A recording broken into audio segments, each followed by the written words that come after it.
everyone, I hope you're well. I am intending to do something a little fun today. So previously we have mixed up two different color palettes and I quite like the greens here and the greens here. So not this one so much, but kind of the greens that I could mix here. So I'm going to use Indigo by Daniel Smith, which I used here, and I'm going to use Schmincke's Glacier Turquoise that I used up here, and Aza Green Yellow that I used in both of these. Also, I'm going to mix these colors in a botanical way, and I had an idea to use one of my old stamping sets. They're not available anymore. It's the floral set, so those of you who have purchased them years ago, you can pull them out, and I hope you're still using them. I'm going to use this element here, which is from Hydrangea, and there are some lovely hydrangeas that have green in them, so this is where the inspiration is coming from. Also, what I did with this set is I have some cutouts which I'll show you. So I created little masks that I keep in this bag here. So we've got a mask for this one and a mask for that one. So it's the same one and a couple of other masks that I cut out. And I'll show you why they are useful. So this acrylic block is still available though, as the elements from this set. So if you're new, if you haven't watched this video before, go have a look at it. But it's this set that I used this element and this element from the color palette. They are still available in Alyona Creates, and this is basically what you could create with the florals. Now I am not planning to bring florals back, but I am planning to create a new botanicals inspired stamp set. So let me know what you think in the comments below, because I'd love to know how many of you would be interested in such a stamp set. But that would be sometime in the new year. So Hydrangea. Also let me know what you kind of like, the flowers, the leaves, or both of them together. So once I have stamped this, I need to find the right mask and put it on top. So the way you do it, just on some printing paper, print it, cut it out, and cut it out precisely because you need to have that here. And often I'd use like a piece of washi tape, so like a small piece, you don't need much, it's just to keep it in place. Otherwise it would just move around.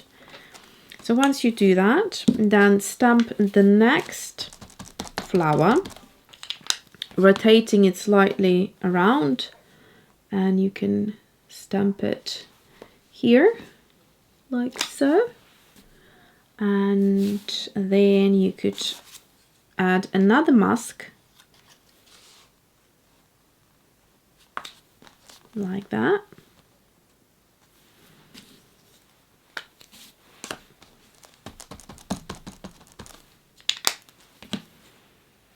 And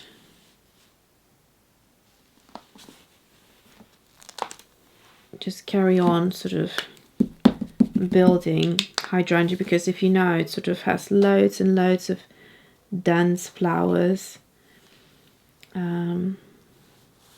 Just think about how you like to overlap it. So you can see there's a gap there now, which is fine. So you can move these flowers up here. And this one, I think it's this way. Like that. And then secure them in place. And now what I can do is go over the top. In fact, I need to make sure that the washi tape is not in the way.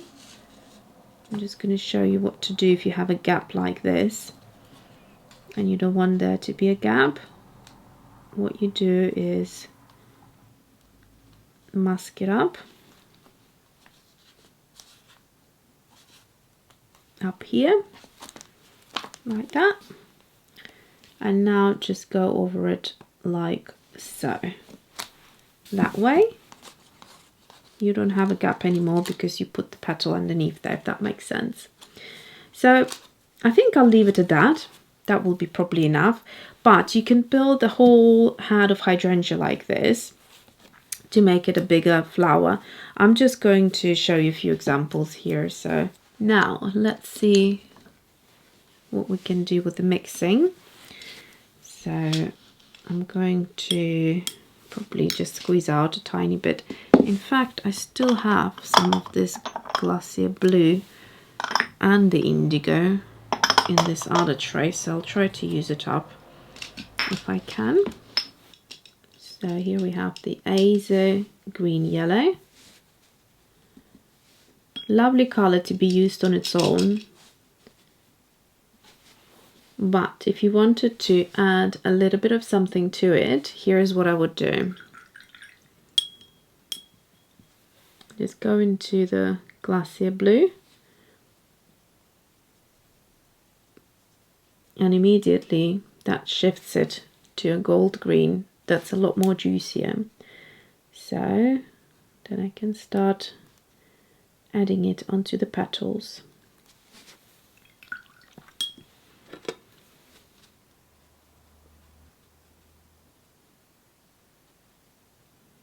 I like to maintain the highlights in the petals. And then to that I'm going to add a tiny bit of indigo, and you can see again the tone has shifted slightly. So I'll leave that petal to dry and I'll move on to another petal, and then I'll come back to those petals.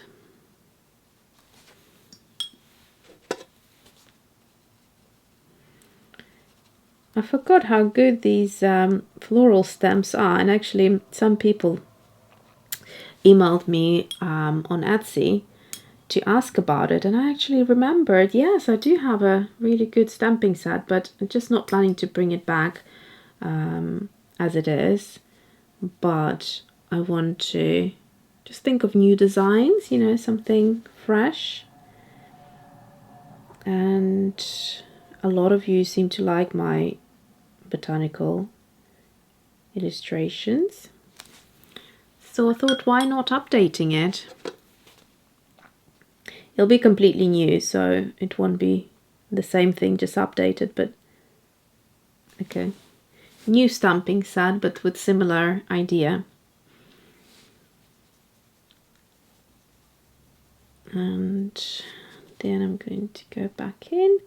Basically just mixing those three colors and see different varieties of greens I can get with it. And referring back to these colors as well. So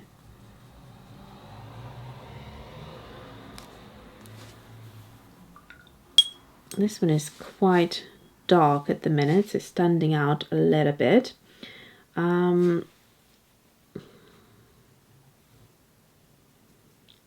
I'm going to bring a similar mix somewhere else here, so it's not alone.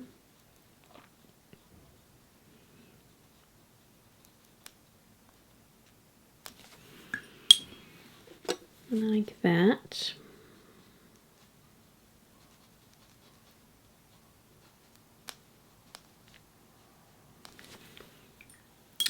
And there's a lovely couple of colors here which I'm tempted to bring in as well. Why not? I've got dusk yellow. Why resist the temptation, right? So this one is very strong, as you can see. I'm taking it to the side first and only will take some of it. So I think this one may have the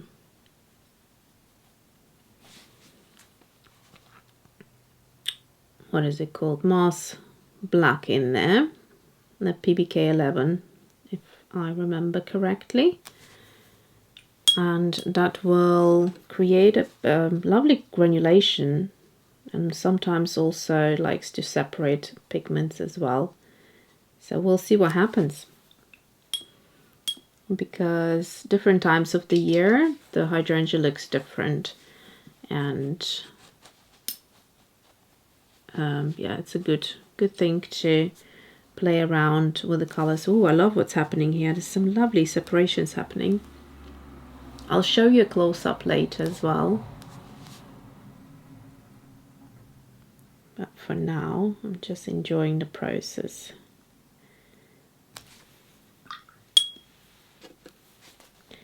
Mixing up colors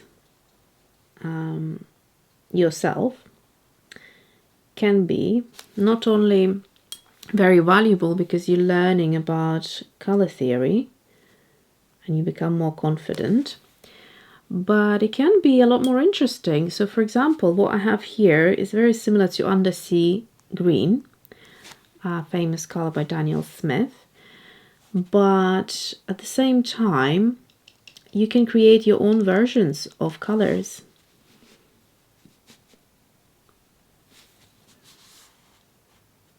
So it becomes a lot more interesting. Of course, convenience colors are good, but on a day when you have a bit of time and you want to experiment, there is a certain level of satisfaction and like accomplishment when you find a mix that you love and you mix it yourself. So I'm going to go back into one of the blues to add a bit more of that juicier green back in. Quite like what happened here, but I don't remember exactly how I mixed it up. So I'm going to go into another petal down here. This one is just standing out a bit, so I'm just going to glaze over it. Glazing over means you wait until the color is dry and then you add another layer. It's very often used in botanical art. And I'm going to lift some of it, because if you do botanical art you want a lot of depth, and just using watercolor once sometimes doesn't achieve it, so you'd need to go back in and add a bit of layering. Okay, let's go back into this glacier turquoise. Now that's very much a sap green. So what you want is basically create different green tones. It could be something that's leaning more towards, did I say gray or green? Green. So something that leans more towards brown, something that leans more towards gray, and play around with it and see what happens.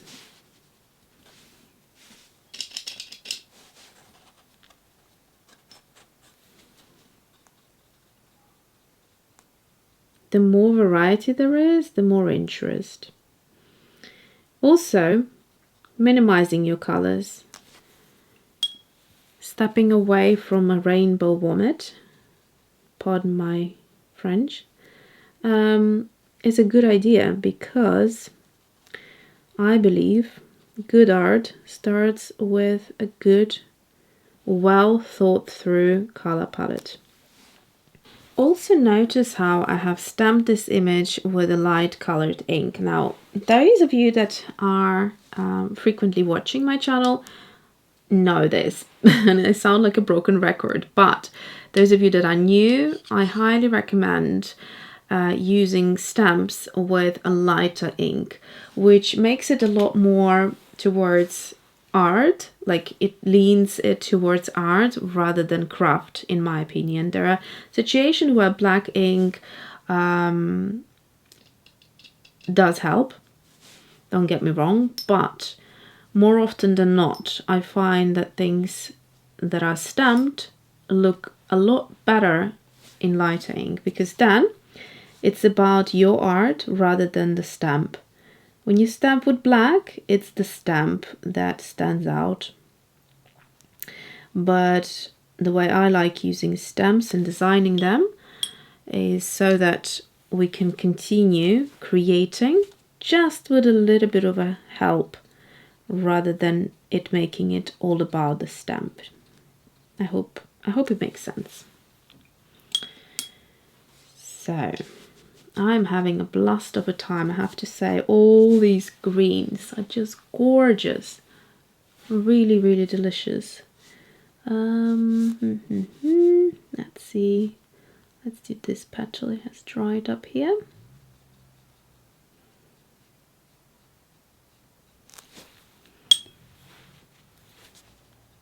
So things like good paper, a good brush, everything is important, but there is nothing as important, in my opinion,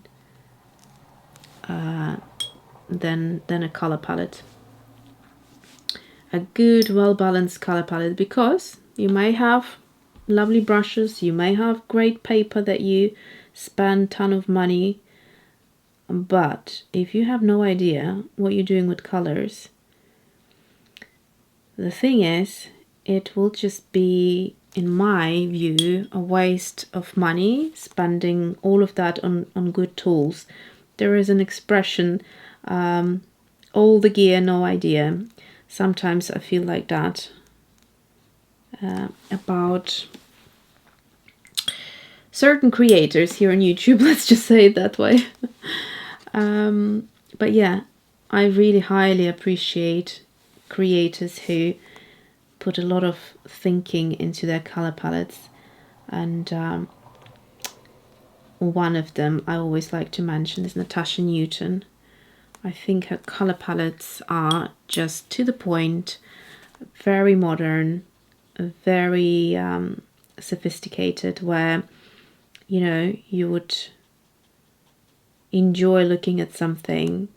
It's the scene that one sets as an artist, but the color palette is so important. And yeah, to me it's very significant. So let's go back. Oh, that's a bit too much. In fact, I'm thinking maybe actually I could use this right here, maybe, because this color is quite juicy, so having something slightly darker next to it I think would be a good idea.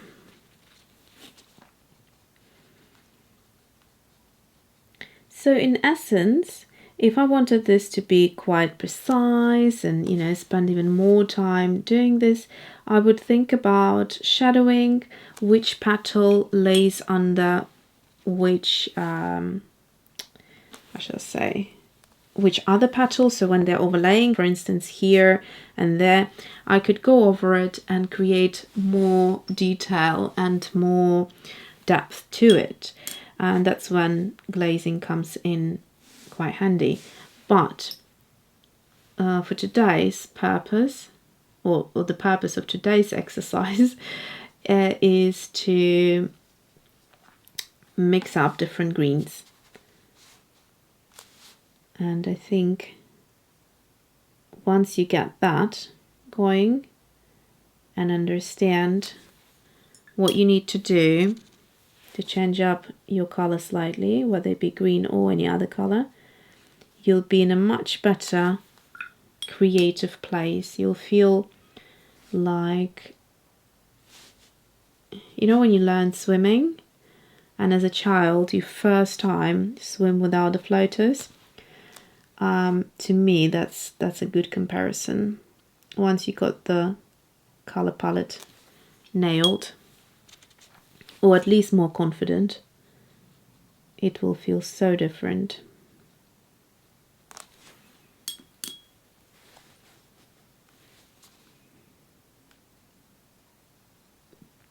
So obviously if there's a color similar to the mix you already have,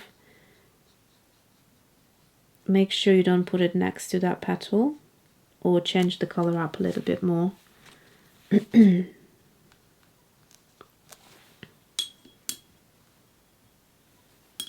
So find that this petal is getting lost a bit, so I'm going to add a bit of this juicy color right here,